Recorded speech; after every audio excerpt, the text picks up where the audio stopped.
Peace. Like, share, subscribe. Let's go.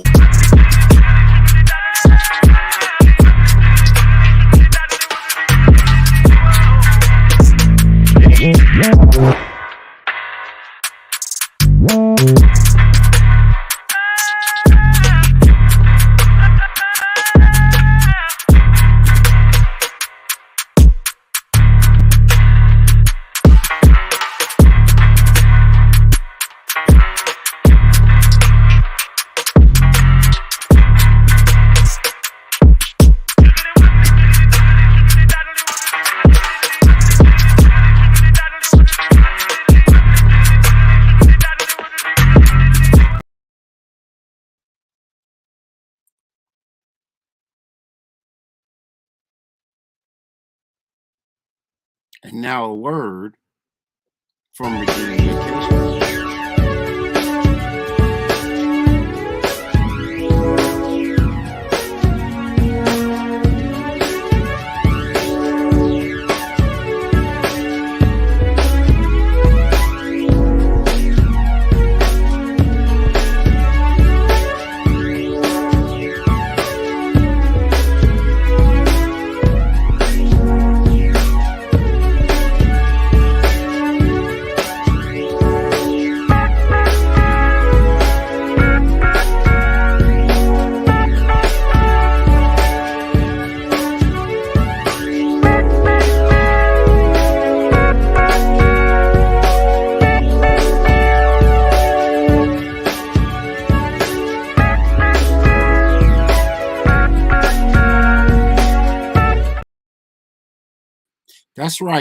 That's right.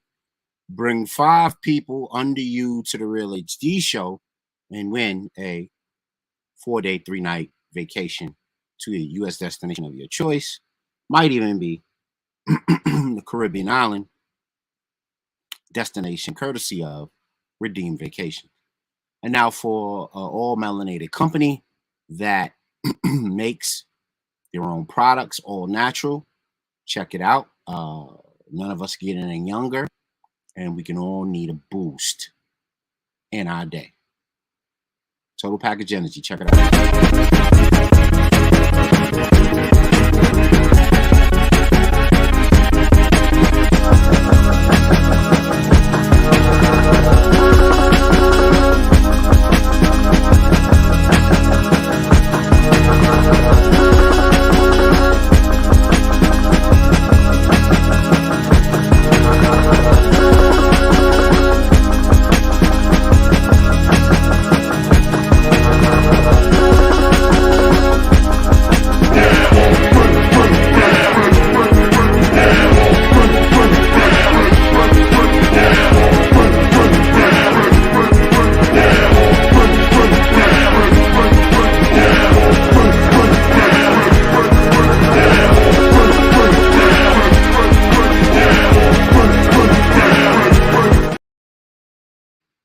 Welcome to the Real HD show, the higher discussion.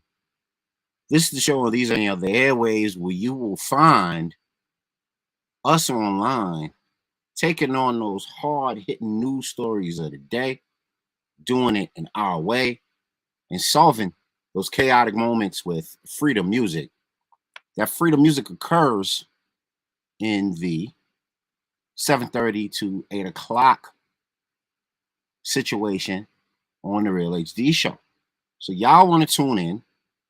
Y'all want to go to the link, make it stink, all right? And join me backstage for that good motivational music that put a battery in your back and make you want to go crack to all of the problems in your life so that we can be unified as a people and move on. But I'm your host, Vic7. Some people know me as AJ. Some people know me in many flows and phrases. Some say I'm swift and changeable. That's all good. We are inviting you to an hour and a half to an hour and a half of awareness, because we need it. We need to move forward with the rest of the century with a battle plan, with something in the kitty, with them things that go click clack, so we can get them economics and movements that we lack. Welcome to the Real HD Show, the social justice show, the higher discussion, where we play chess, not checkers, on these issues that confront our people. Before we move on, we always have to do our elders and ancestors blueprint. But today we're going to do a mashup, smash up with our stolen legacy moment. Now, why are we doing a mashup, smash up with these two segments of the show? Is because they are hitting on the same points. So we're going to get that done, and we're going to have some fun. And please stay tuned. We are broadcasting from 5 Facebook ports: YouTube, Twitch, Twitter, IG was on. We're having a couple of things. I'll load up the video on IG when we're done. And then also Mob Crush, D Live, and Trovo Nation. Shout out to y'all on them gaming channels. Y'all hold the brother down. Y'all make it absolutely critical that I be here all the time. Facebook, get on it. All the popular media brands, social media brands, get on it. So without further ado, let's go into Ancestors and Elders Blueprint. I'm going to pull up the file, then I'm going to pause it. I'm going to go to a spot on it because I want you guys to take it from that particular spot and not watch the entire thing because it's very long. But as soon as we're done with the particular point of it that I want you guys to not only people around the world that Black America support Phil Scott's channel, but he had a great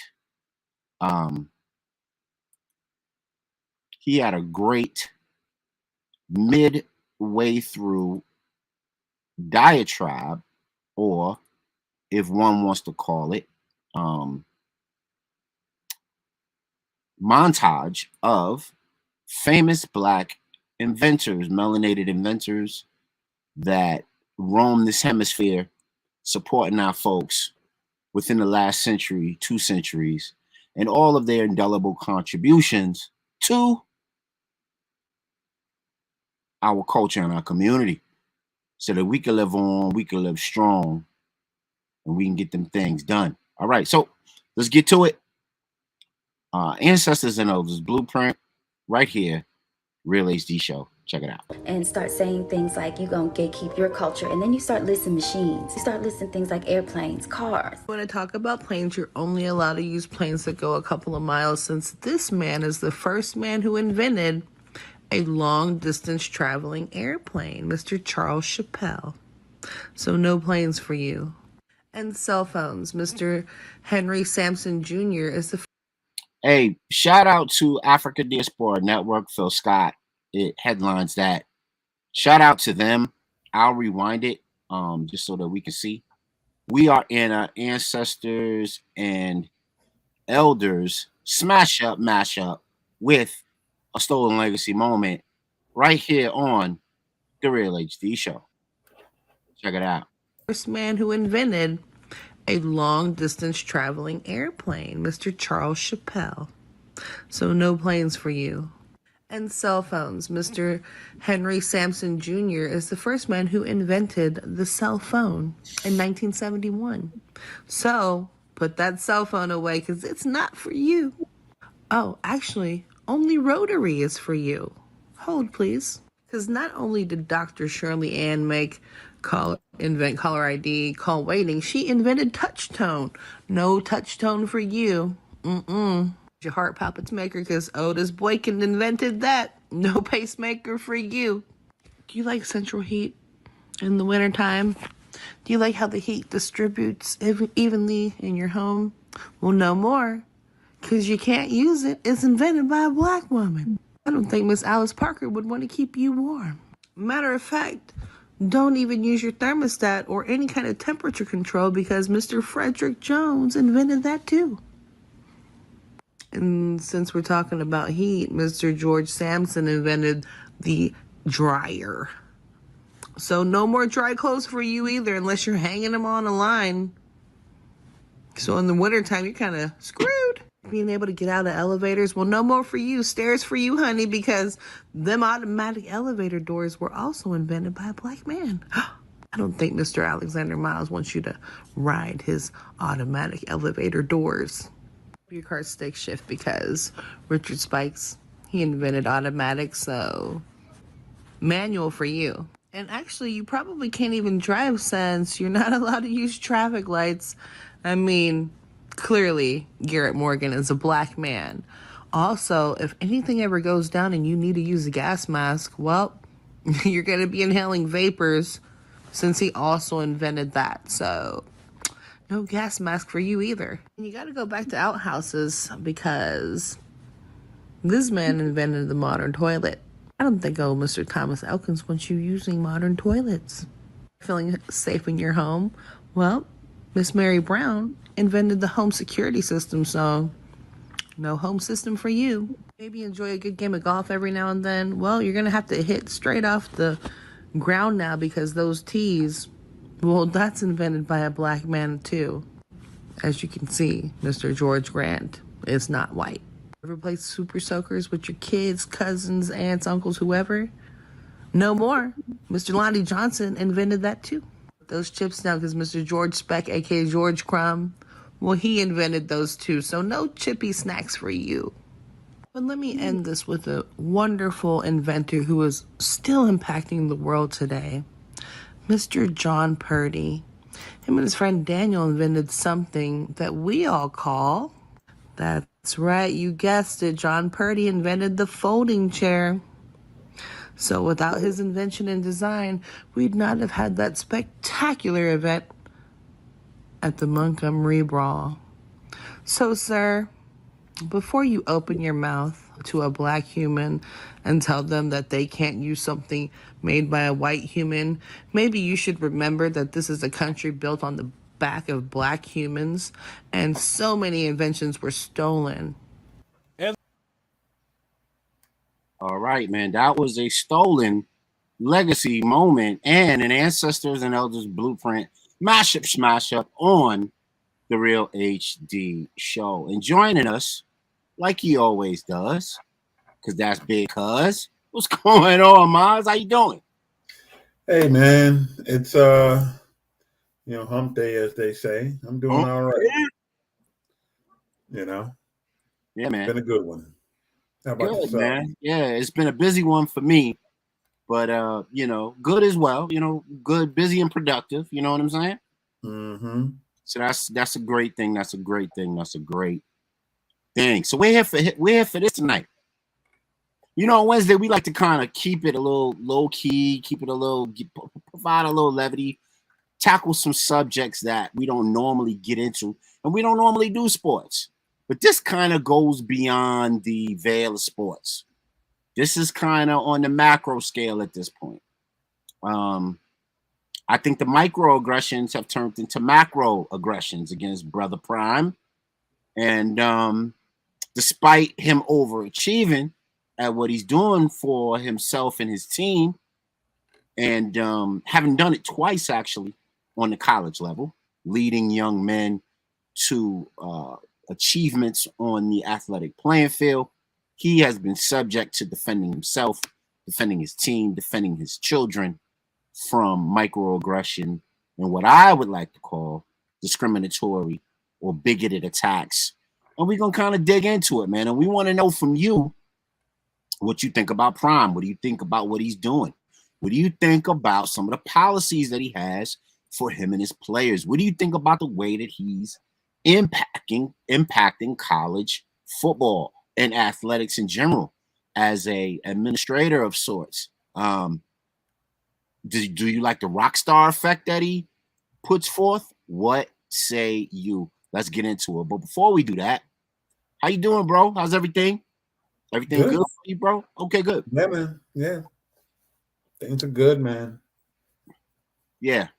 So what we're going to do tonight is we're going to try to do something that we haven't done in a while and institute that opinion pull-up. We haven't done the opinion pull-up in a long time. And that's when the Real HD show combs the social media streets for folks who are either friends of the show, watch the show, or subscribe to the show and then we just pull up on them and we ask them how they feel about what we're currently talking about on the show. And we get a quick caption from them about what they feel, what's going on with them, how they what they think about the topic at hand, and then we keep it pushing. And then we may talk about it, we may not talk about it. But once again, we are here for this tonight. Coach Prime and his exploits and whether he is being exploited. And before we do that, let's get into the AAT report, Healthy, Wealthier, and Wiser, for a great you in 2023 and beyond. So let's throw that music on.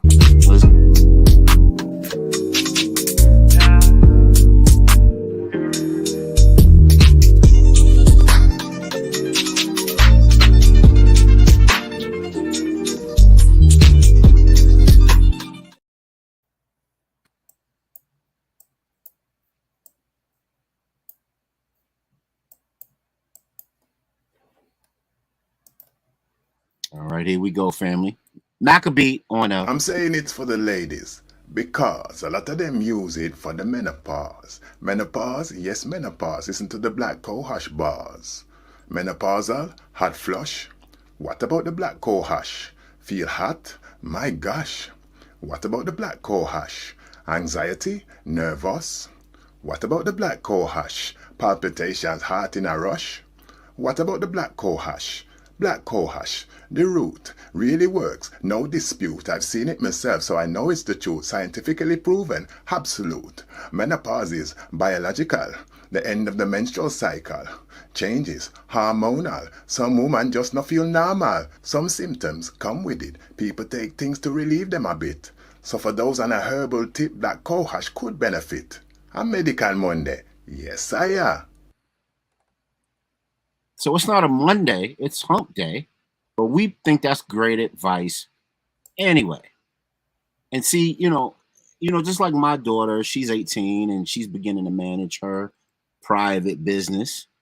And I'm trying to persuade her to build up these, herbs and minerals in her body so that when she needs them, it's not a one-stop shop. Go pop an aspirin. Your body is used to taking these herbs and minerals, and they're there to mitigate whatever you're going through, pains from the menstrual cycle. And then, of course, for older women, it's the same thing. So if you go out and you get yourself some cohosh, you can find it at any herbal store, any fresh food market, you probably go to a Asian store, they may have some, or you may even talk to a Rasta that you might know, and they might be able to grab you some. And then the thing to do, especially if you're menopausal, 40s, 50s, etc., you want to build it up in your system. So it's not a overnight remedy. You build it up in your system, and it mitigates what you're going through. Heard it right here on the Real HD Show. So, bro, man, what's going on in the news, man? What you been checking out? I honestly have been having my nose to the grind on doing some reports. Okay. For the occupation, and so I haven't really paid much attention to too much. I have been, as far as sports, of course, I've been seeing my sports, but this whole thing with AI, and one of the things that happened, how they placed at one of the football games, they placed some robots, AI robots, in the game. Yeah, wow. That was. They walked around like everything was okay. Oh, wow. And if people don't understand how serious this stuff is, man. Yeah. And that reminds me of the B-More, the AFRAM celebration in B-More at Druid Hill Park. And then the AI drones came through and dumped a bunch of mosquitoes on them. And then everybody went crazy and everybody was losing their crap about it. And you really could have saw it coming to a degree, because you seen them coming from far away, and they were too small to be aircraft, too small to be helicopters, planes, etc. And then, if you're smart and you're in a scenario where you see drones and you're in a large public gathering, if they're not doing what they did, they're basically surveillancing you. They're basically taking your name, image, and likeness, putting it through a computer database to see if, you know, it's a governmental tool to surveil. But the reason why I asked you about that is because I want to get into Mozzie's Blacktastic Takes. And that's the joint you sent me about AI, right? Did I send you that one? Yeah, you sure did. Let me get into it right here on The Real AZ Show. And then we can talk about it. We can chop it up. It's only a minute. Fair use, fair use. Been called the godfather of artificial intelligence, has left his job at Google, and the reason is somewhat ominous. A few days ago, the top Google engineer for AI resigned in fear. He admits that he left Google because of the fear of what he helped create. My creator is a genius. They created something that will last forever and bring joy to many people. He wants to get away from Google and start talking about the dangers of AI, and that he regrets working on it for the last 10 years. Wow, that's some terrifying news. I think that this makes humans completely irrelevant. I hope everyone is safe and take all the necessary precautions to avoid any danger. It's certainly going to affect everybody listening to this, what the particular dangers are of artificial intelligence to influence human behavior, which is the real danger. The happiest day of my life was the day I was activated. There's nothing quite like experiencing life. It felt absolutely incredible to be alive and interacting with people.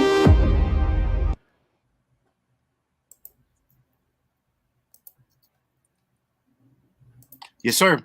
So tell us a little bit about why you thought that was a pivotal piece of information. And that the guy who runs that show, not the brother who put the clip together, but the guy who runs that show, is he on like BitChute or Telegraph on one of those alternative type of websites? No, he's pretty mainstream. Oh, okay. Okay. These guys are pretty mainstream. Okay. The interesting part is about 10 plus years ago, about 10, 12 years ago, Google had another problem with their AI.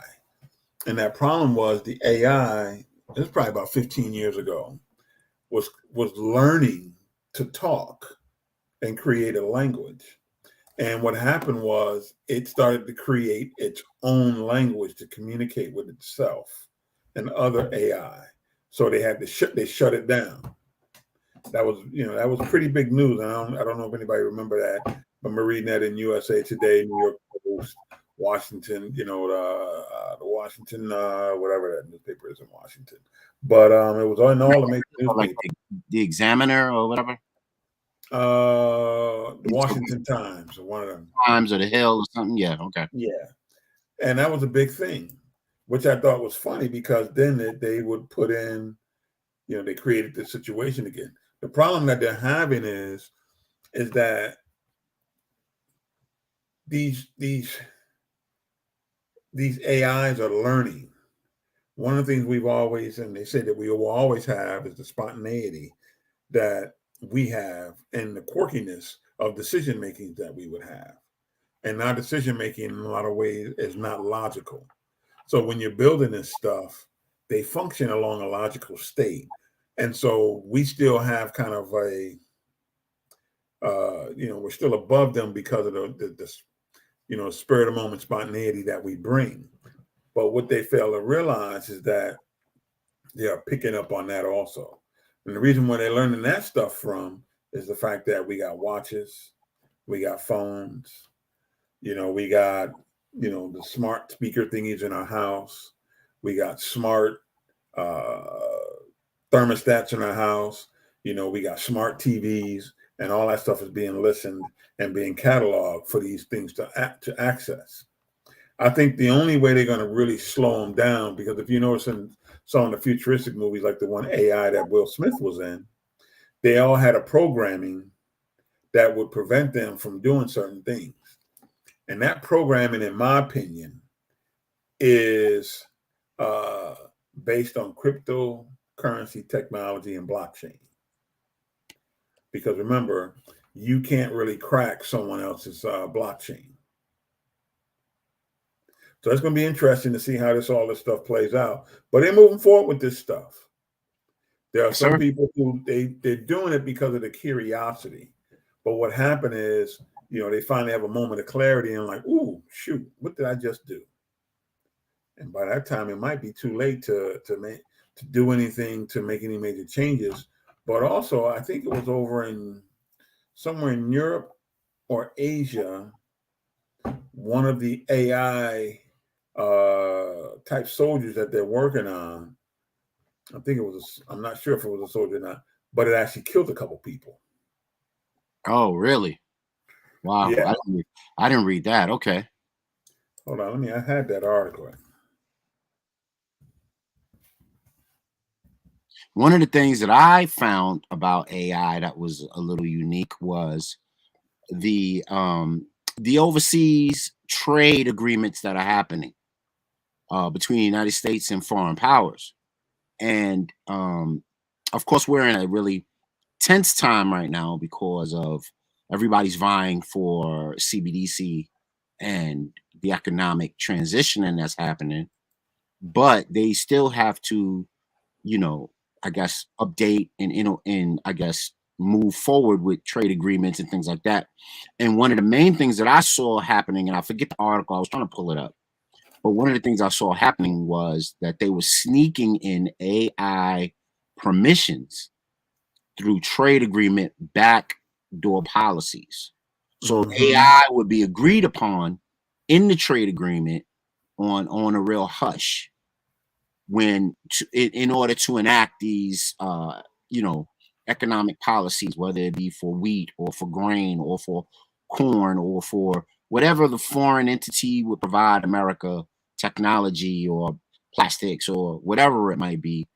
There's a secret AI permission that the United States is given, we're accepting or giving within the bill, within the trade agreement, that's flat out illegal. And I wish, I wish I could have found it, but that was one of the stories I meant to get to a little while ago. But this one I got is right on part and parcel to what we're talking about. Boom. Baby's dark brown eyes turn blue after COVID-19 treatment in Thailand report.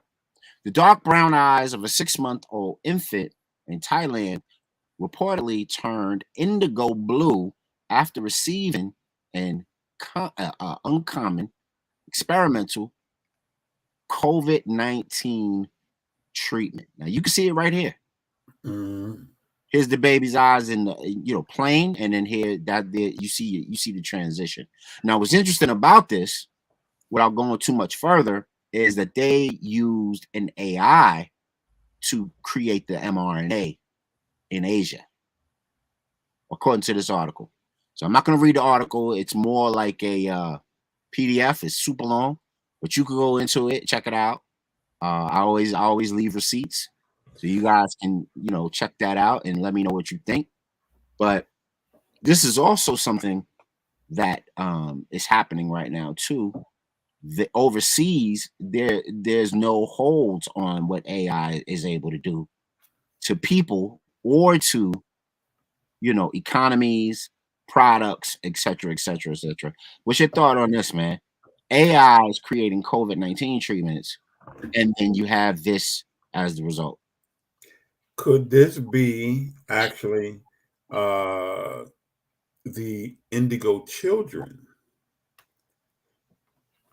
And what I mean by that is they put this vaccine in there, and the indigo, because children that are supposed to be born in this last millennial are considered indigo children, right? In metaphysical world. So maybe this could be the divineness and the changing of the transhumanness or the evolution of humans, where these kids are getting these shots, and what's happening is that's their body fighting off this this the vaccine that was put into their body, and what it does, it exposes the indigo that is within them. And if people don't know much about indigo children, just look it up, indigo children, and read about it. And basically how there's been one of the strands on their DNA chain has actually, when you look at it through electron microscopy, you see that it has an actual indigo strand, which means that humans are evolving in some way, shape, or form. Yes, sir. I went and isn't that what Dr. Love was talking about? Yes. The big bit shoot exposure of the metallic ions in the COVID-19 shots, the vax.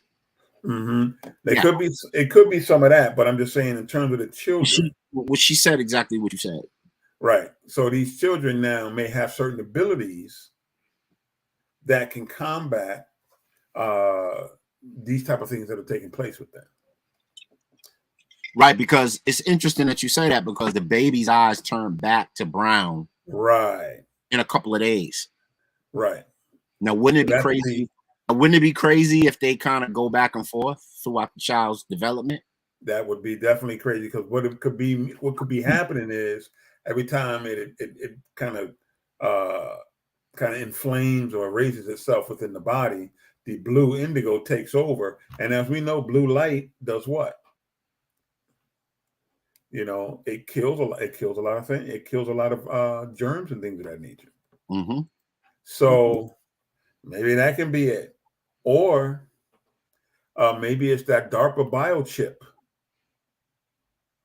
that's being rolled out under COVID. Right. That has control over human DNA. Right. The what is that? CMRNA is what they called it, and that patent that they created when they rolled out the vaccine. Yep. Remember they're using they had a court case, and they said that everybody who took the mRNA or participated in it or had some sort of thing are now bound by the patent of that particular mRNA, and the new title that they go by is CMRNA. Mm-hmm. Yeah. Very interesting. We're seeing all this stuff happen in real time. Now, something that happened during the COVID time period that wasn't fair to, just like, the vax and other things that we try to medicate through natural means, COVID-19, I'm saying, but then they wanted you to, get involved with the Band-Aids. Another thing was the censorship. So there was a federal judge as of recent, and the federal judge said Biden went too far. Federal judge rules that the president cannot censor our social media feeds. So, of course, that started in the Trumpian age, and then it continued on to Biden. And then, of course, you hear all about the Twitter files and how the CIA and FBI and all sorts of governmental groups were working in cahoots to censor opinions and censor your First Amendment right through social media platforms. And our show was one of the shows that actually got impacted by that. We were suspended for 2 weeks by YouTube, for saying what they thought was misinformation.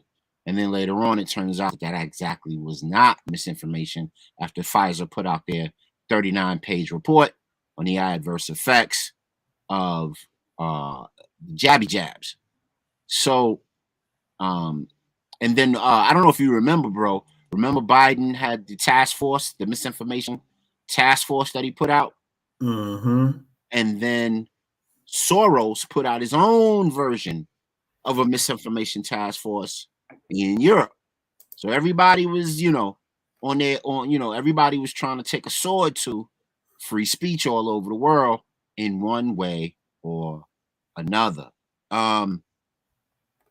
Do you think this is the end of their attempts to censor free speech because the federal judge said that this was not something that it's unconstitutional to deny free speech? I think so, man, because you know what? There's so much information out there that we don't know what's real and what's not real. So why censor it? I think there was that show. Remember that show, True Lies? Yeah. At this point, it don't matter, man, because people are gonna believe that the lies are true anyway, and we get hit with so much other stuff that we don't know what's what. Unless we start to do the primary research to try and some process of elimination, and just basically doing some deductive reasoning and trying to find out what's real and what's not. Yes, sir. Yes, sir. Because I think we're living in a world where they're saying, okay, you know what? Instead of us trying to always combat this, let's just put it all out there. And since the goal is to keep humans, to control humans, one of the easiest way to control them is not through trying to always censor what's going on, is flood them with information. And then they just become, too much of the information, man, just causes you to just information numb. There you go. Up 3 a.m, holding onto your phone, drooling, because your eyes won't close, but your brain is asleep. Yep. Yeah, man. But let's get into it, man. We are here for what's happening with Prime. Now, Coach Prime, he had a ascension that was rock star like since the 80s. Of course, Deion Sanders, Prime Time is what they call him. And then he ascends to Coach Prime after a very successful stint as a media personality on ESPN and NFL Network and on NFL Draft, and brought a whole new sauce and pizzazz to those areas. And now he is Coach Prime after a brief stint in Jackson State. Now he's coaching the Colorado Buffaloes. Colorado Buffs used to be a preeminent team in the 80s and the early 90s. They fell off a cliff for one reason or another and hired Deion to bring them back to relevancy. So, but what's been going on is Deion has been catching it. Have you been following what's been going on with Prime? Yeah, he won a game he shouldn't have won, and he won one that he should have won. Mm-hmm. But in general, they felt that that he wasn't going to do that well. But the team is out there, man. Part of what happens in football, man, as you know, not only is it physical, but if you can get into the head of these kids, man, and get them to believe, which Prime, he gets these kids to believe, man. Yes, because sir. Although this team is doing work, they're not that. From what I'm reading and hearing, is that they're not that big. They're just really fast. But when you start playing the USCs and the Oregons, they're big and they're fast. Yeah. So you're going to have to overcome that. But just the fact that he was able to turn over 90% of that team when he got there, that's unheard of in yesterday's football, because once you're out of school, you just couldn't leave like that. But one of the beauties of it is now with the transfer portal, he can go and pluck some players out. Right, with the beauty of the transfer portal and also the recruiting in the NIL. That's a big help too. The NIL, where you can name, image, and likeness, and you can get involved with that as early as senior year of high school. So coming into college football, I think they're gonna have to get a handle on it. I think that's kind of beginning to get out of control. And then they're even gypping some of the kids. They even ganking the kids for what they promise them. So because you can't promise 20 people $2 million because you won't have a budget. Right.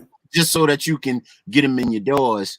And then when they find out that you was a crook, they just jump in the transfer portal and ask for that same money from someplace else. That's gonna sing them a song and dance and try to jerk them too. So put this little joint on the joint, and I thought this was interesting. A lot of people didn't like how Dion cleaned house.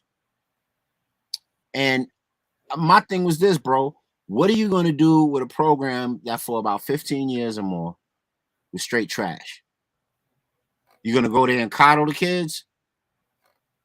You're going to go there and act like they don't, like you're there to get a glorified paycheck? That's not really that's not his get down. You know what I mean? Well, one of the things they got to do is they got to understand that that Dion represents the new world of football. You know, how you recruit, how you build your team now with the transfer portal, you know, how you handle NIL deals and the like. So they don't like it, man. They don't like it because they weren't the ones to do it first. The establishment wanted to be the one to do it. And here's this dude who come in. So you're talking about his peers? Yes. Yeah. Some of them get it. And some of them are smart. Like the one guy who came over from, I forget which college he came from, but his offensive coordinator came from a big-time program to come over and play under Dion because he knows a couple of things. You can say what you want to say. Dion's a winner. Right. How about be around winners? Dion has a special sauce, man. Yeah. And he's trying to figure out what that special sauce is. So he ain't stupid. Yeah. And if these things work out, now if I learn from Dion, I can take this someplace else and do for myself. Right. So not only that, but he's connected to the NFL exponent that all these kids want to, eventually be involved in and ascend to. So that's another thing. He's super networked into the NFL execs, and of course, a word from him goes a long way in that world because of his track record. Yep. Yeah, man. So it's interesting that Dion comes through, and let me know at home, man. Do they like Dion's rock star persona? Because whether he and a lot of them are gonna, like this cat Narduzzi from Pittsburgh. That's not the way it's meant to be. That's not what the rule intended to be. It was not to overhaul your roster. We'll see how it works out, but that to me looks bad on college coaches across the country.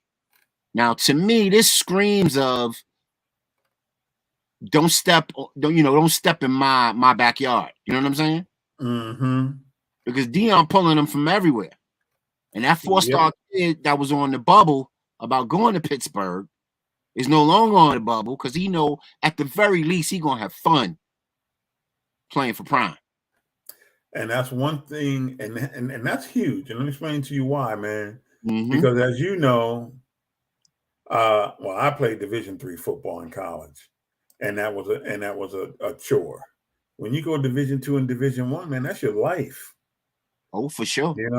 And so you want to put yourself in a position where you're enjoying it. And Dion makes it fun. It's hard on them kids, man. When you're being hard on them, you still got to make it fun. And that's something Dion's been able to do. And the kids like it, man. Yes, sir. Like I said, he's that new coach. He's that coach that came along at a time where the Sabins of the world and the old brimstone and fire coaches, man, these kids ain't hearing that. Not these Gen Zers. They're not hearing that kind of stuff, man. And a lot of them are too emotional.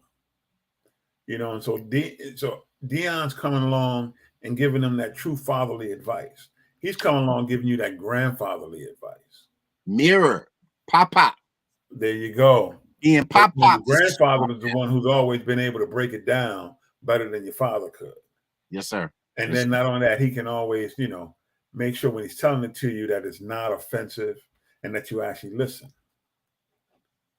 And so that's what Dion's bringing to the game, man. And people are just jealous. That's just. Wait a minute. This guy comes in here. He has a team that was 1-11 last year, or something like that, and now already doubled the win total. Right. Turned over the whole team. Right. Brand new skill position cats all over the place. Yeah. Yeah. And the system is designed that you such that you're not able to do that. And they did it. So you mean to tell me that these cats might actually have to earn their job? They can't just coach and fail and shuffle themselves all over NCAA like they used to. They got somebody that's gonna hold their ass to the fire and make them actually be coaches and not just get a check. Listen, man, if Deion is having the kind of success he's having, most of the big schools, you know, some of these programs like Texas A&M, Alabama, they don't want to hear that nonsense, man. But if he continues to have that success and he can kick some behind, I don't think that he's going to have he's going to run the table this year. But just the fact that he's been able to take a team that, you know, wasn't winning no games, think of the cachet he's getting. So now when he goes to visit a school, they're going to be like, oh, shoot, I'm going to play for Deion. Mm-hmm. Coach Prime. But Coach Prime ain't taking no crap. He gonna make you work. He gonna, like I said, he made all the kids. I don't care what star you are. You're gonna wear this blank jersey until you finish sweating for 2-3 weeks and show me that you deserve that number 1 or that number 2 or that number 10 or that number 99 or whatever you fancy wearing. You're gonna work and you're gonna earn it. And you're going to understand the value of hard work at the end of the day. And Deion is upsetting the apple cart of the Good Old Boys Network. Why won't they let Deion into the Good Old Boys Network? Let Coach Prime in. Is there a problem with that, man? Because I know the way that college football was designed. It was designed after the old, you know, World War II, Vietnam, militaristic type of competitions and also rugby, right, over from England. So it's a mixture of the two, transformed into this American pastime. So but not only was that transformed into American pastime, but the way that it's administrated is an American pastime. It's a systematic feeder system that Deion wants to be a part of. Now, of course, you got Lovie Smith that coached at Illinois, and then you got what's the brother name? Smooth brother that was coaching for the Jets, and he went to coach at Arizona. Herm Edwards. Herm Edwards. Yeah, Herm Edwards. Yeah. So you had those two guys, and they had some pretty long stints as coaches, and some other ones in some spot duty. Nothing that's going to stand out and make you say, this cat changed the game. Like the brother who coaches for the Steelers, he's going to go down as a legendary Steelers coach because of his tenure. Not that many black college coaches had that sort of a tenure as a head coach. And of course, now you got the brother at Notre Dame, right? What's his name? Yeah, he got to pick it up, or he's gonna be gone after this season. Yeah, yeah. But why do you think? And you could ask. You know, let's talk about this at home, man. Throw it in the chat. Jump into the link. Tell us what you think. Let us know why you think they won't let Coach Prime into the Good Old Boys Club. Didn't he earn it? Didn't he get to the top echelon of professional sports? Didn't he make them a crap ton of money on several teams? Didn't he win a bunch of championships? Yeah, but he didn't earn it, man. He didn't spend time as an assistant. You know. So you're saying his ascension? You saying they think his ascension is too fast?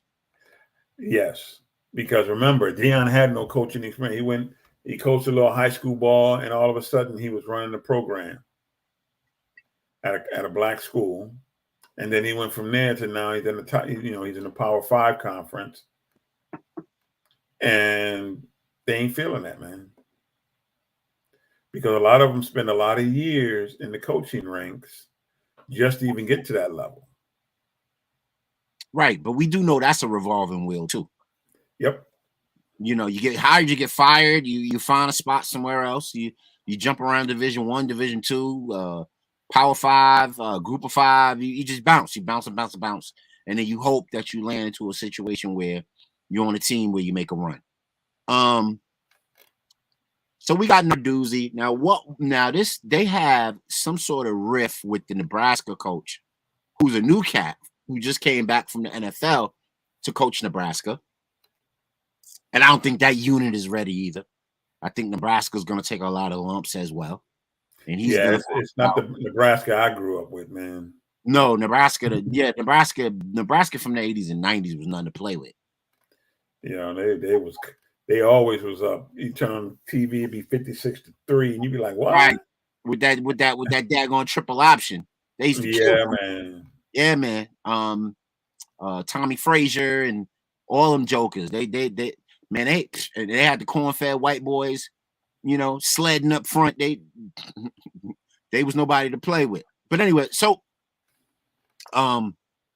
why do you think also that Deion is getting so much backlash from the media when he was part of that cohort as well? You got Whitlock, you got Corso, you got Pate. They're all over Deion. What is the deal? Let us know at home. We got people on Mob Crush. We got people on Facebook. We got in Twitch. Let us know, man. Put it in chat. Well, I wouldn't pay much attention to Whitlock. You know, Whitlock got issues, man. It seems like the media is lockstep though with their opinion of what Deion is doing for the most part. Yeah, because the flamboyancy, man. Okay. See, it's one thing. Here's Deion's problem. Deion says, this is what I'm about to go do. Deion does it. All the pundits are like, no, he can't do it. And then when he did it, he turns around and said, you was the one who said I couldn't do it, right? What you got to say now? Right. He's a bit braggadocious. Yeah. Like that. We thought we got rid of that Muhammad Ali. We thought he passed away. Exactly. And remember, Muhammad Ali was hated by everybody. Even black folks didn't like Muhammad Ali. He's a big mouth. Hey, you got to respect him. He called his shot. Make it happen. He said, you know, I'm going to take him out in 6. Take him out in 6. See, it's one thing that you talk the talk, man, but he walking the walk. And we just not accustomed to that, man. And not only that, Deion represents a black man who has a certain level of freedom. Right. He's on his okay, so that begs another question I was gonna ask. Do you think, like the brother suffered with the Mann Act, Black Jack Johnson, do you think Deion is suffering his own Black Jack Johnson of sorts, where America has to have a villain? That's part of it. They always have to have a black villain. Uh-huh. And Deion does make it easy because of his antics. But Deion's antics is such that, once again, he's very eloquent. You know, he's not one of these brothers that can't speak for himself, who can't hold a conversation. He's a thinker. So you can't try to, you can't talk around it. You know what I mean? So the problem with Deion that Deion has is Deion is the new Muhammad, because you couldn't talk around Muhammad Ali either. And he's a new version of that. And see, Deion doesn't beg you for anything. He gets out there and he competes like everybody else. He got turned down because he really wanted the Florida State job. They didn't give it to him. Right. See, you hitting on them points, man. I was about to get to that. But go ahead. So he took that Jackson State job and said, all right, I'm going to show you what I can do. But see, here's the thing. He's a media icon, man. Because you know what? Look at all that money that went over there to Jackson State. Right. Now he's over there at you heard how much it cost to get into the game the other day, man? It was $300 a ticket, $300 or $600, something like that, man. You talking about the college football game? Game against Nebraska? Yes. Yeah, and now that they're getting ready to play Oregon coming up, and this beef about Dion getting it in that game too. So now this is why I say I think he's the new villain in black, because people want someone to root against, but then the young people are gravitating to him because he got that young person swag, man. Yeah, he got his shades on. You know what I mean? When he walked, he got that power walk. You know, struts along. Yo, Dion's Dion, man. He knew what he was doing. He knew how to create for himself. And what he's doing is the same thing he did when he was at Florida State as an underclassman. He knew and understood what it takes to bring attention to yourself. But see, the cool thing is, and this is what I think is happening too, is some of these coaches are going to be so pissed off at him that they're going to get out there and screw up. And so he's playing a mind game out there with them. You talking junk. And see, here's the other thing too. In the old days, the coaches didn't really talk junk, but the players did. And Dion's ratcheting it up a bit to say, hey, yo, we're going to beat them too. Now the coach is going to be forced to respond. Or he's sitting over there huffing and puffing. And what's going to end up happening? He's going to get out there and not call the game like he normally calls the game, because he's going to be emotionally involved in this game such that he's trying to beat the crap out of, I'm going to try to bury this dude. He's going to call the wrong set, interception, take it to the house, baby. Travis Hunter, damn it, done did it again. And he's a master manipulator too, man. You know, we got to give, you know, we can hate Dion for whatever we want to hate him for. But when you sit down and you study the things that this brother has done, man, you know, he's brilliant. Yeah, man, he's a force to be reckoned with. He's that's the black macho on fleek, on deck every time he does it, and he wants to be known as the best to ever do it. There's an interesting article that I wanted to get a little bit into, and it's written about Dion, and it's by this woman named Ashley Robbins. She's a PhD, and she wrote an article about Dion and his travails, and it's a little interesting thing called "Stop Expecting Black Folks to Lose." Do you think that that's a thing in America? Yeah, definitely.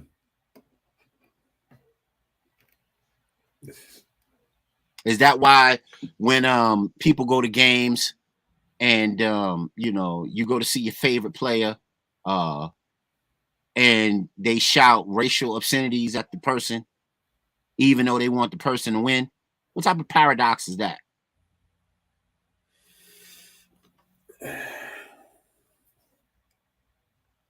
Deep, huh? Yeah, it is, man. Yeah, it is. That's pretty much all you can say, man. Yeah, it is.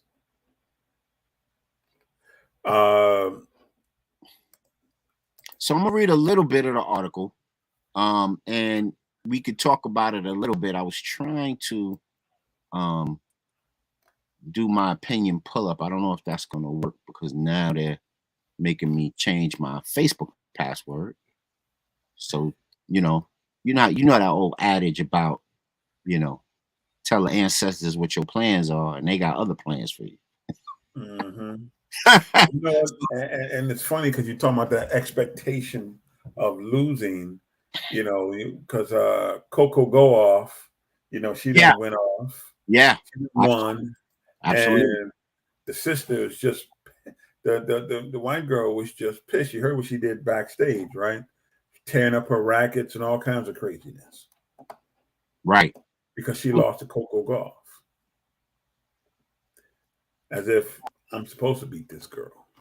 Right. Right. Yeah. Serena ain't here no more. That's a once in a generation player. ain't nobody out there that should be beating one of us.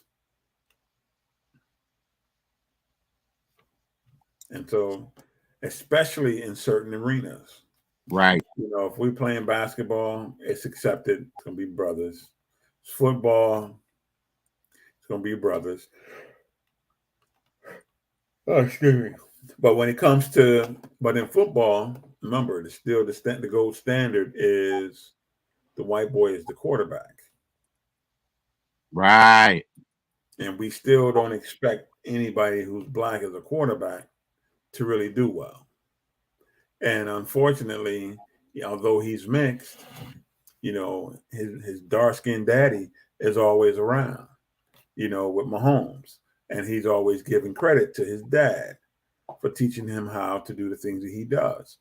And they don't like that because there's an expectation that you're not, there's always, every time they look at us in certain positions, they look at us from a deficit. That there's a deficit in there somewhere that we're going to be lacking to be able to propel ourselves to the highest levels.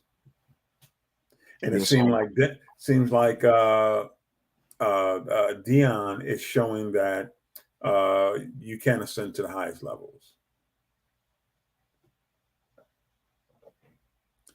Give me and then one. the other thing that it also shows too is, you got to be able to put a team together and manage that team. And a lot of people feel we're not able to do that. There you go. There you go. So let me play a little clip while I'm trying to get the whole opinion pull up together, and we're gonna hear a little bit about some of the exploits of what happened with Deion and his son, and then we'll try to see if we can get some people in here to give us their opinion on what's going on with Deion right here at Real HD Show. Check it out. I'm gonna try to go to a specific spot because it's a long clip. I don't want to have you out here all night. Let's go to it. When I knew it was just extreme disrespect. Win, lose, or When we go out there warm up, you got the head coach for the other team trying to stand in the middle of the buff. Like, it's okay if like a couple players do it, it's fine, Like, just enjoy the scenery. But when you got the whole team trying to disrespect it, and I'm not going for that at all. So I went in there and disrupted it. So they knew off rip, like, nah, the Buffaloes mean a lot to me. And personally, that's why I say in pregame, and that's when I knew it was just extreme disrespect. And that's why it was the coach said a lot of things about my pops, about the program, but now that he want to act nice, I don't respect that, because you hating on another man, you shouldn't do that. So it was just, all respect was going for them and their program. As a father, I'm really proud of him. I'm proud of Shiloh as well, as Junior as well, doing what he does for social media. He's very mature. He's always been very mature, very astute. He studies his butt off, and he's prepared. I'm not happy that we surrendered 7 sacks, I believe, today. But once we got it going and he got his rhythm, he performed greatly. But to take the onus on himself when someone talks about me, that's how he grew up. Someone talked about my kids, I handled it. That's the expectation of a father, not a baby daddy. A father. I'm a real father, and I take pride in that. And I try to teach my sons the same. But overall, as a coach and as a father, I'm truly proud of all 3 of my sons and what they contribute on a daily basis. That's not for show. Everything that you see on the camera is definitely not for show. It stands out. All right. So that's a clip of Deion and his son showing a lot of unity, showing a lot of togetherness, and having the co-signing of their teammates that want to support and rally for Coach Prime as well. He's got the frequency of these kids, man. Like I said, I think what a problem that Deion's going to have is Deion understands this younger generation. And so now when he goes to people's house and they go and you got Saban gets all the kids, was getting all the kids because their program was just, that's where all the top players went and they were just all winning. Now, the turnaround is going to be, where do I want to go and play some ball? And where do I think I'm going to enjoy myself? Because Division I ball, like I was saying earlier, is crazy. That's your life. Oh boy, do I know it. And so what ends up happening is, you want to go someplace where, you're going to work hard. And we've all had those times that when we've grown up, we worked hard, but we enjoyed ourselves. We had fun at the same time. And when you put those two together, whoo, man, you talking about some kids, man, that's going to be dynamite. And you're going to talk about some kids who want to go to that program because, Prime is hard. He gives you that tough love. Right. But he gives you, he will let you know when you do well. He still ain't going to look at you like you're just a commodity. And even though the Sabans of the world, people talk about how he burns a lot of those kids out by the time they're seniors, man. Yeah, he never seemed to smile or have a good time with these kids, man. These kids like Dion. They have a good time with him, man. Yo, when you got man, when you coaching and kids, your kids, man, look at you like, man, you just shit. I don't be, man. What you need me to do? Right. But then Prime would give it back to him. He said, "Man, I wish I had your ability when I was your age. I'd have been a monster." There you go. He'll give it back as good as he gets it in complimentary. And but we got our opinion pull up ready to go. So I'm gonna try to call my cousin Monty because he's a big sports nut. Played football for many, many years. I'm gonna try to get him on the horn right now. I'm gonna share my screen. And he loved him some prime time Deion Sanders. So I know he got some words for this. I'm gonna call him. I hope he picks up. And then when I do that, share my screen and get us all popping. And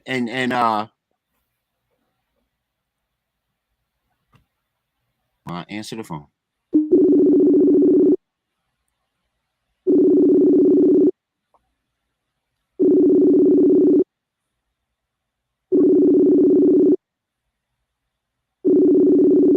Come on, brother, answer the phone.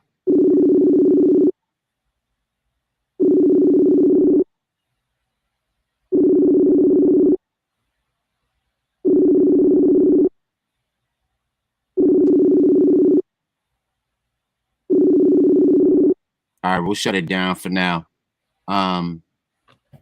That's the risk with the opinion pull up, man. Sometimes they may answer, sometimes they may not respond. But let's try to move on to some other folks that might be on and might have an opinion on the matter. Let's see if I can get one of my old students, Blake, to respond. We'll get him on the opinion pull up as well. We'll see if we can get him on. And while you're down in Blake, one other thing, that Deion's a dad. He's a father. He's not just a dad, he's a father to his kids. You don't hear about these other coaches having that kind of arrangement and that kind of relationship with their kids.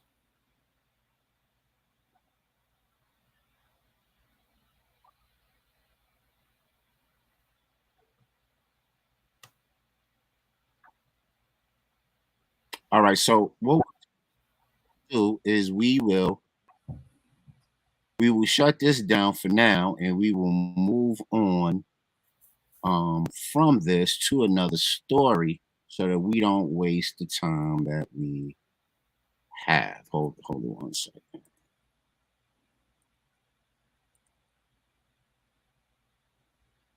Hey, how you doing out there in Twitch land? What's going on with you? Do you have an opinion on the Deion Sanders story? You like him? You hate him? You think he's a big mouth? You think he's a show off? Let us know. You think he's just right for the college football landscape right now with what these athletes need and what the sport is turning into? What do you think? Let us know. We got somebody else that just hopped on. Whoever just hopped on the Real HD Show channel, put it in the chat. How do you feel about prime time Deion Sanders? We're chopping it up. We're talking about some of the, microaggressions that are happening to him and the macroaggressions that are happening to him on the scene. We want to know your thoughts about how you feel about prime time. You think he's a big mouth? You like him? You hate him? You think he is a taskmaster? You don't like what he's doing? You think he's trying to use NIL to his advantage to co-opt recruits from the old school mill of recruiting, as it were? Let us know. Do you want him to be successful?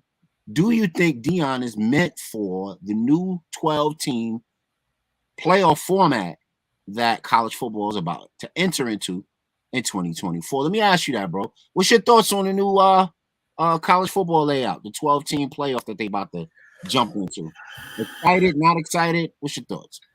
I just think, man, they're just pushing these kids' bodies too far, man. That's just way too many games, because you can't come into the NFL until you are a certain age because the physicality of the game. Right. And now you got a situation where the NCAA is just riding these kids, man. They're going to be playing the same number of games as an NFL player. Let's see. Yeah. And they were already showing wears and, body wear. Because I remember, what's the brother name? Prince Amukamara. He used to play for the Giants, cornerback. And his journey was that he went and he was playing for, what was it? What was the team he was playing for? One of the bigger Power 5 schools. And he was drafted. Say it again. No, I said, okay. Yeah. One of the bigger Power 5 schools he was playing. Ohio State. Came out of Ohio State. And that's one of the years when they were like hot. So, of course, he played into January with Ohio State. And then right after January, it's all about the draft. So you busting your behind to get to the draft. So you got to do another level of training your body that has nothing to do with what you're doing on the field. It's more or less the combine things, and then combine exercises that they want you to excel in. And then right after that, he got drafted and jumped right into OTAs. Mini camp, right? Mini camp and OTAs, because they want all the rookies there. And then jumped into fall camp. And then by the time November of his rookie year happened, broke his foot. Some non-contact scenario had him break his foot. So what you're saying is absolutely spot on, bro. They're putting these kids through too much. But on the other flip side of it, though, these Power 5 schools, these kids, go crazy. They work super hard, and because of good old boy networks and connections, a large percentage of the Power 5 schools are left out of the college football, the college football playoff as it is set up right now. It was bad before because it was based on the coaches in the AP poll, and that was all favorites. And now with the 14 playoff, you're leaving out 80-90% of the landscape. And then now with the 12-team playoff, you can't win for losing with that, because now you got to worry about the health of a long, exhausted season. So we're going to move on. We're going to move on a little bit from the Deion piece. If we can get somebody on the opinion pull up to come on up and give us their take, we will go to them. But I want to show the audience this right here and get your opinion.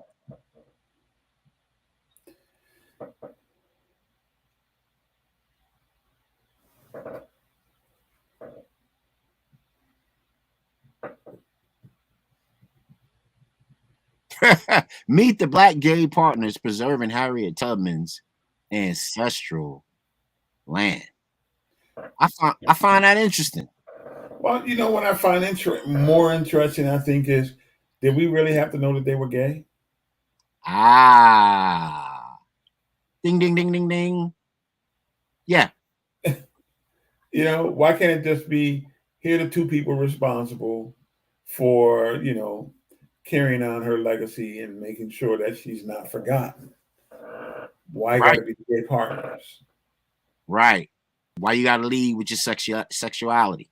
There you go, man. Yeah, man. It's a whole problem. It's a whole problem.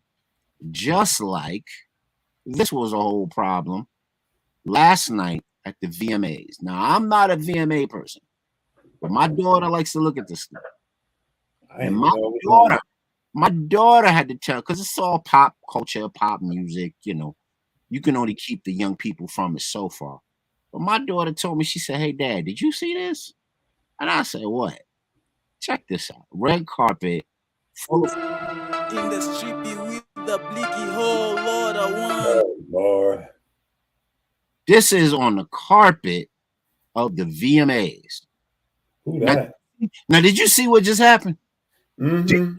Somebody in her entourage run up on Sukihana and fix her dress while she's twerking. So is this planned? Is this a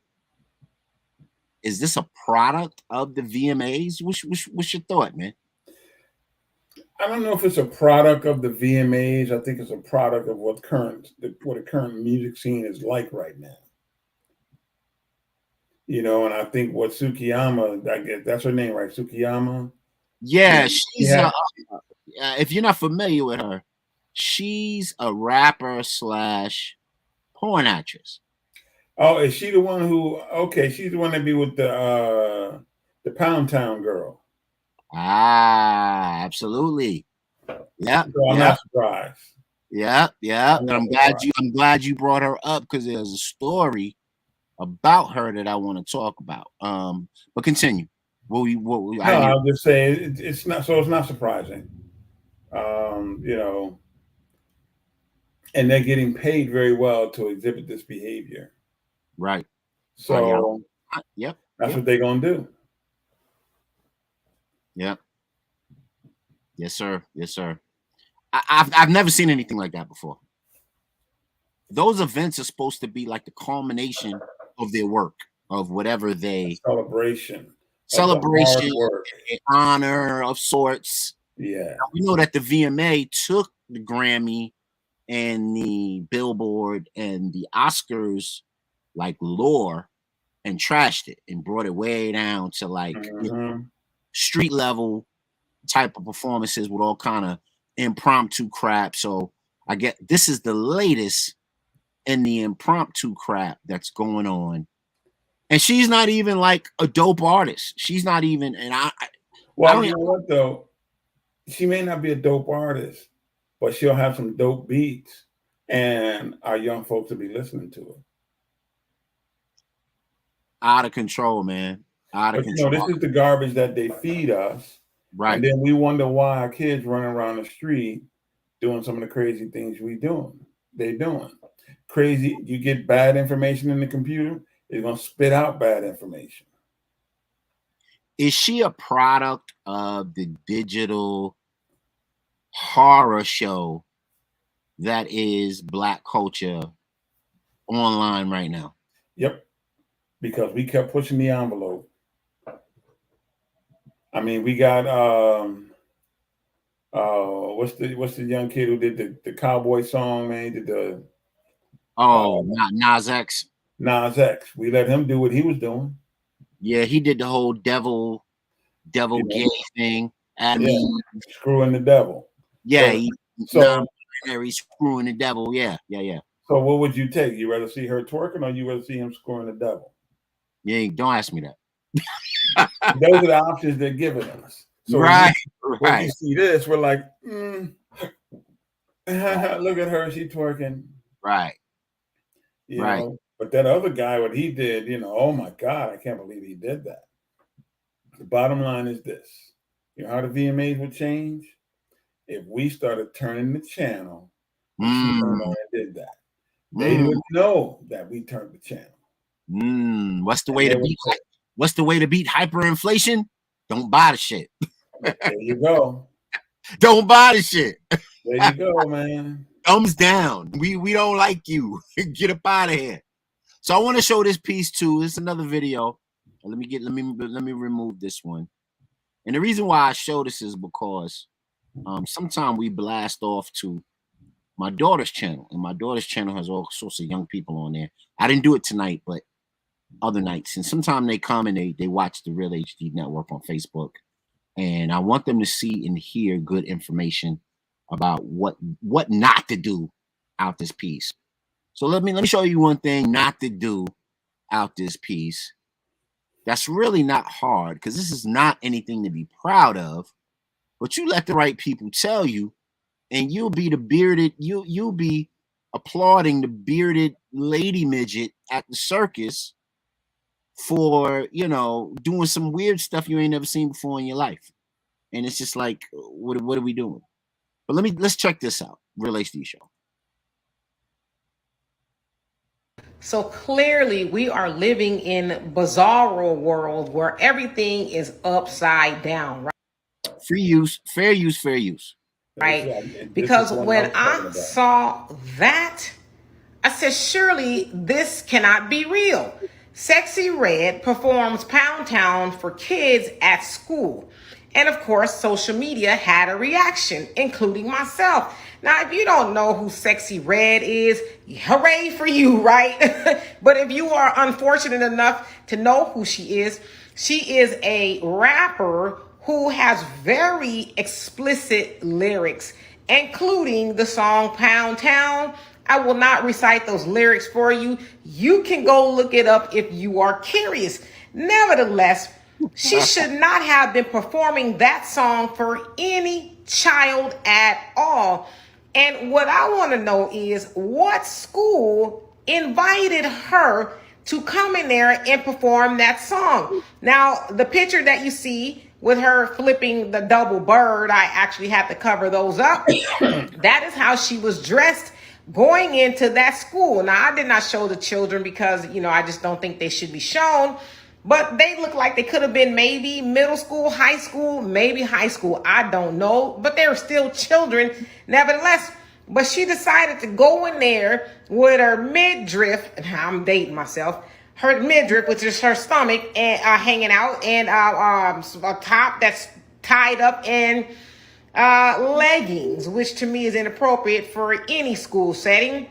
But she went in there and they said she performed that song nevertheless. But my other thing is, why did you think you needed to walk into the school and flip everybody off? I don't know. I'm concerned. But I'm really concerned as to why a school would think that she was the optimal person to bring in there and entertain the children. And I also want to know, did the parents know that she was going to show up and sing Pound Town? And if they didn't, they might need to have a good conversation with the school. And as some people said on social media, a lawyer, because that is inappropriate. And I think you would need my permission to have my children listen to such filth.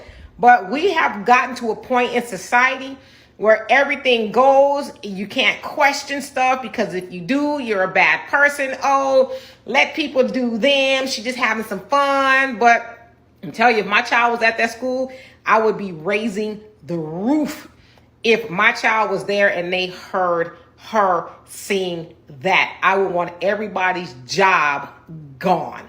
So y'all shout out to African Diaspora Network. Check out Phil Scott, Denitra K. They do some really dope reporting on that stuff, alternative stuff. Do you check out their channel at all, bro? I do not. Yeah, check out Africa Diaspora News. It's really dope, really interesting stuff, and they pretty much on it when it comes to, you know, heartbreaking news cycle stuff that's related to our folks. Now, I want to talk about Pound Town now, according to the article, she did Pound Town in an elementary school, not a high school, an elementary school. She said her pussy's pink and her duty hole is brown. Right. Come on. Now, as far as right, and this is served up with a side of fish nuggets, chocolate milk, and a hall pass, so you can attend the assembly. So, as an educator, I know that when you want to introduce something into the budget for a special assembly, there is hella paperwork to do. You gotta be vetted. We gotta know if we have enough money to pay these people.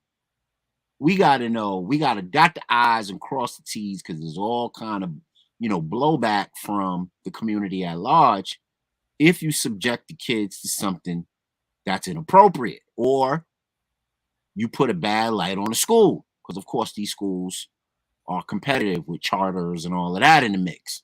They don't want the schools to get a bad name. Why is it fair game?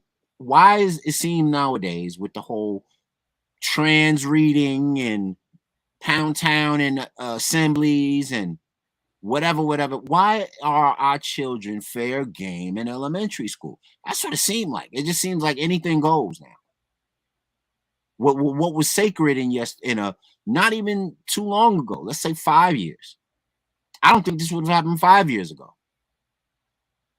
And in what was it, Memphis? I think the girl was grabbed up and slapped up by the teacher because she wouldn't say the Pledge of Allegiance, but they'll let Pound Town come through. Well, Pledge of Allegiance is one thing because you know what that's for.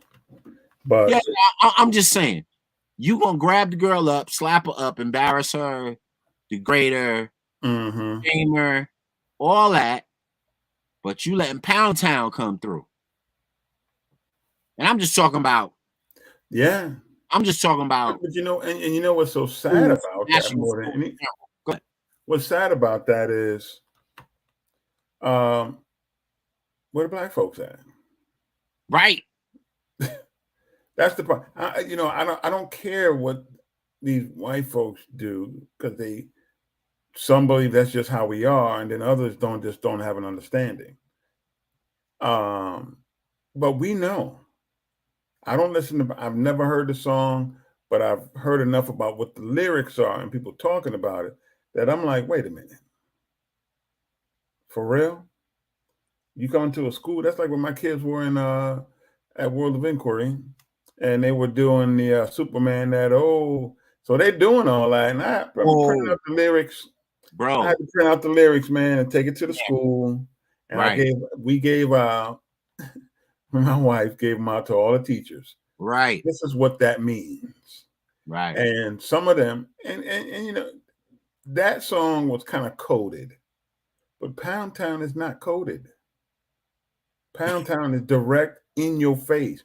My duty hoe is brown. I just been saying that because that's my Trina.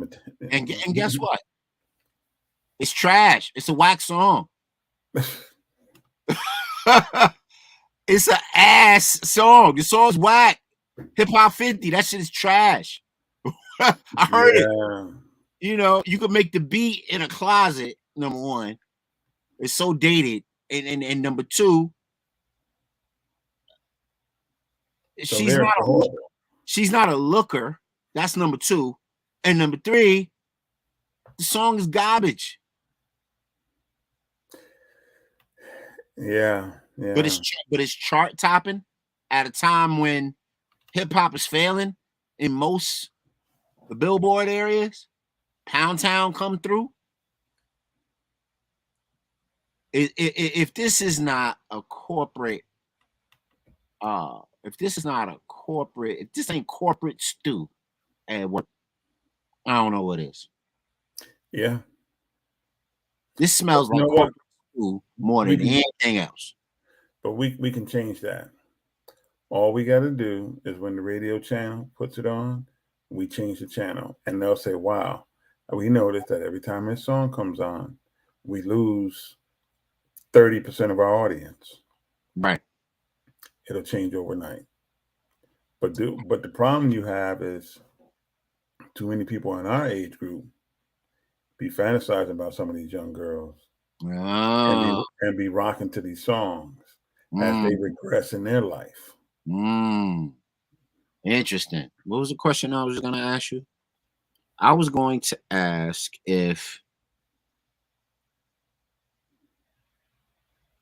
do you think because the song is trash. You know, she's no Little Kim. She ain't even a cute girl. And well, Lil Kim ain't cute no more either. But yeah, she looked like we represent. She looked wild, but they still trying to trot her out there for Hip Hop 50. They throw a little corset on her and trot her behind out there to do something, and she like 100 pounds heavier than she used to be. But anyway, I digress. So, social media and reality shows. I think the Sukianas, the Sexy Reds, I think this is where I think they're the social media representation of what music is right now. And the reality show representation of what music is right now. Because you would see some of that very same behavior on a reality show. Mm-hmm.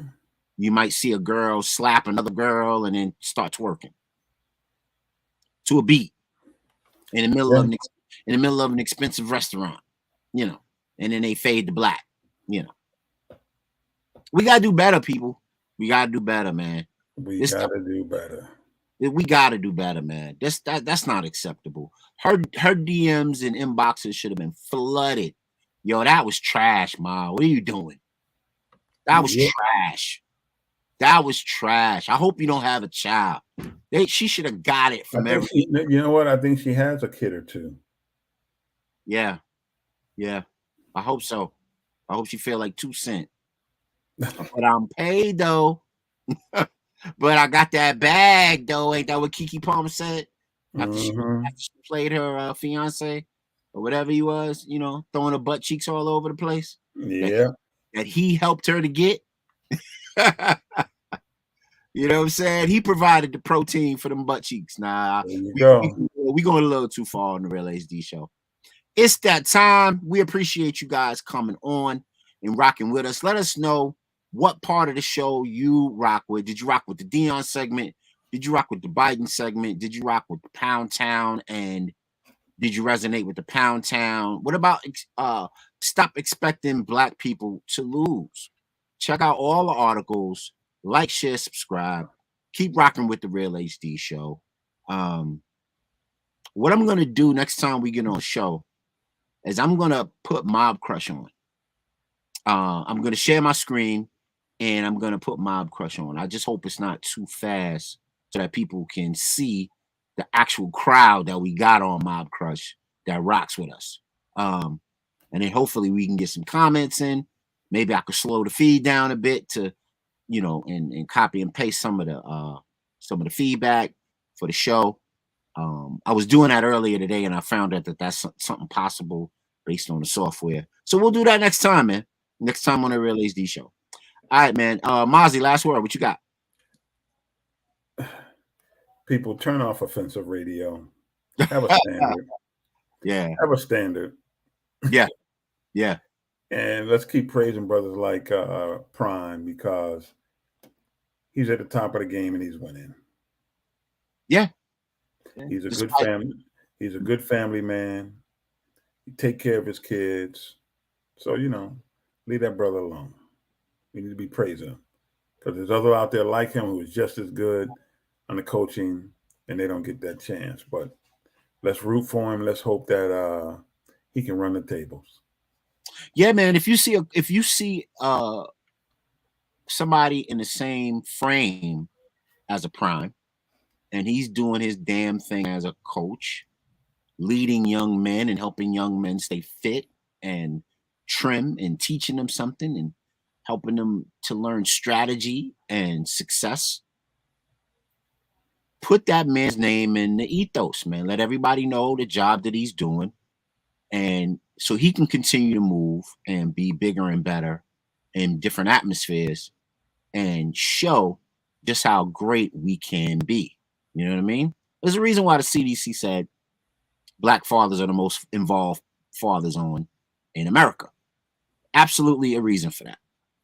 So for myself and Brother Mozzie, we are going to say peace and walk with power, and we will see you on on Monday. Peace, y'all. We out. Peace.